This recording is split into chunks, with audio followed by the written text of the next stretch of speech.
cable news shows to protest President Trump's efforts to make the government more efficient. Now, they're planning to vote down this simple bill. They are going to try to shut the government down. Every House Democrat will participate in this, it looks like. That would be a shame if it's true. I hope some of them will have a moment of clarity themselves and do the right thing, but it looks like they're going to try to shut down the government. It's a striking new posture for Democrats who have always said they've just been apoplectic about the prospect of government shutdowns. I put a video out about an hour ago on social media. I encourage you to go see that. This is they have been their own words. You don't need to trust us on this. But Catherine Clark, here's one little zinger from her, quote, "Not only is it irresponsible and purposefully misleading, but it's also a dangerous precedent to be threatening a shutdown," unquote. Now remember, this is in last year, years past. Pramila Jayapal, quote, "The tragedy here is all the civilian employees. It's the employees who are going to suffer," unquote. AOC, quote, "It is not normal to hold 100,000 workers' paychecks hostage. It is not normal to shut down the government when we don't get what we want," unquote. I don't think I've ever agreed with her before. She's exactly right. Jerry Nadler said, quote, "Shutdown is really an extremist policy designed to appeal to an extremist base and hold the whole country hostage." Yeah, we agree. So they and all their colleagues need to do the right thing. Democrats have been insisting they're fighting for federal workers. You're about to see, again, on vivid display, very clear the contrast. You will see one team that is working to fund the government and make sure we do the responsible thing. And you're going to see another posing the CR because they've now exposed the truth. They're not for federal workers. They're not for anyone. All the people they've said in the past that are going to be harmed would be by their votes. They're using federal employees as props. They're using Medicaid benefits and Social Security checks as cudgels in this thing. The threat of government shutdown, they're using it as some sort of attempt to wrestle power away from the President of the United States, who overwhelmingly won the popular vote, the Electoral College, in every single swing state. Here's the bottom line. If congressional Democrats refuse to support this clean CR, they will be responsible for every troop who misses a paycheck, for every flight delay from reduced staffing at TSA, for every negative consequence that comes from shutting down the government. I understand they have an important retreat this week. Boy, I'd love to be a fly on the wall at that party. Comes at a critical time since they don't have a leader, a message, or a platform. And I'm just going to say this. If our Democrat colleagues want to increase their 21% approval rating with the American public, they ought to start by doing the right thing and keeping the government open. I think that'd be a great first step. So I'll take questions. Chad. So we'll check out a couple of his questions shortly, but let's just go ahead and summarize what he said from a C student's perspective. Basically, what House Speaker Mike Johnson is saying is the Democrats are hypocritical and they only spew this rhetoric and this nonsense to you guys when they think that it actually benefits them or it sounds good, not that they truly believe it, because they don't want to keep the federal government open because it would then, in their eyes, advance Trump's agenda, which has been mandated by the American people as a result of their votes. And so they don't want to do that. And so they're going to stay united against Trump, even if it shows that they're hypocritical when it comes back to bite them in a future election. And we're going to remember it. It's one of the reasons, and this is why they have such an abysmal approval rating.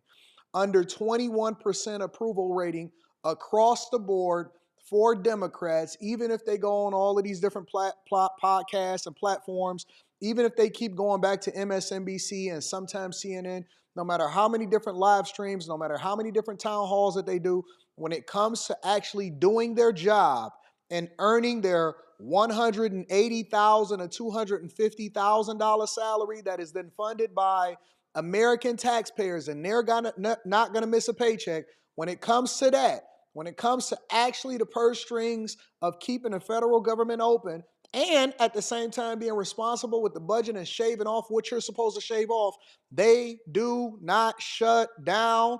That is a hypocritical.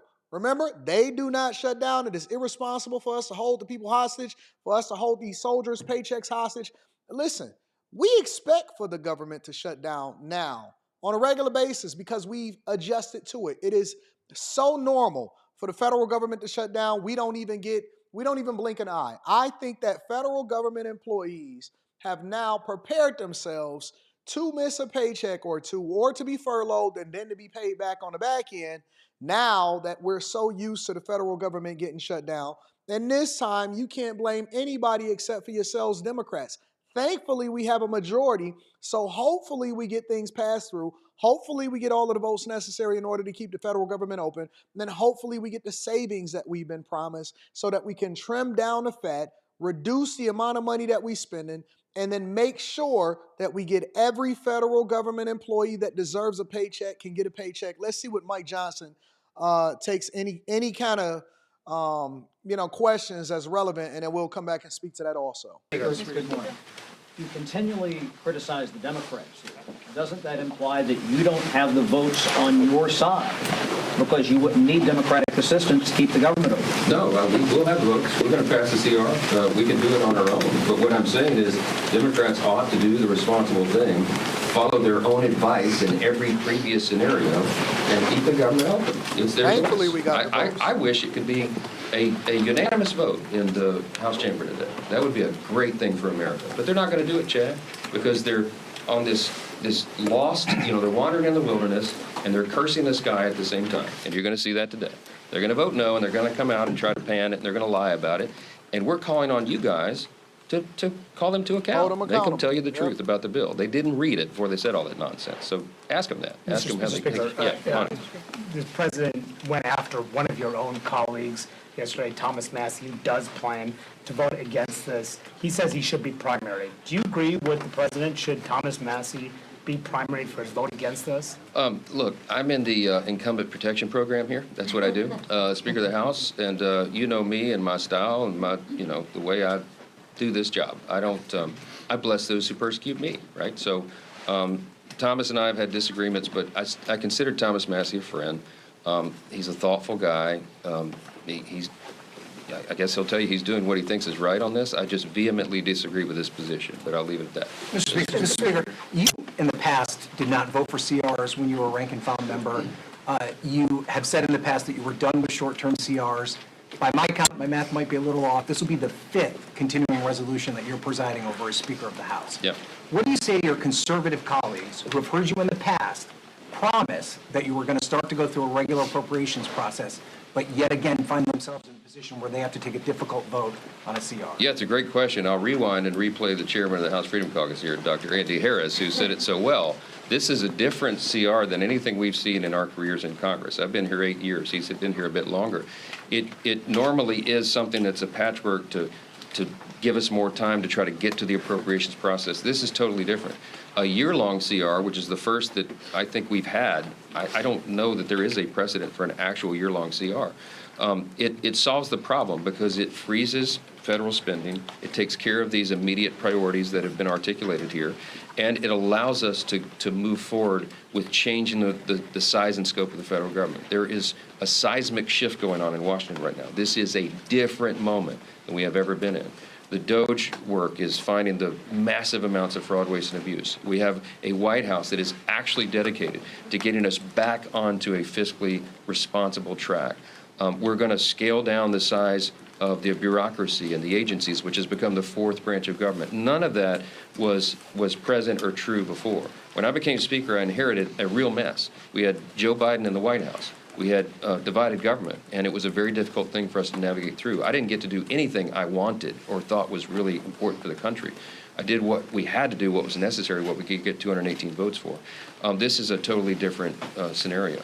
By doing the CR this time, it actually is the responsible play and the conservative play because we are conserving the resources of the American people. And this is something that all of us have wanted to do our whole careers, and we now have the opportunity So would to this do be it. your last CR?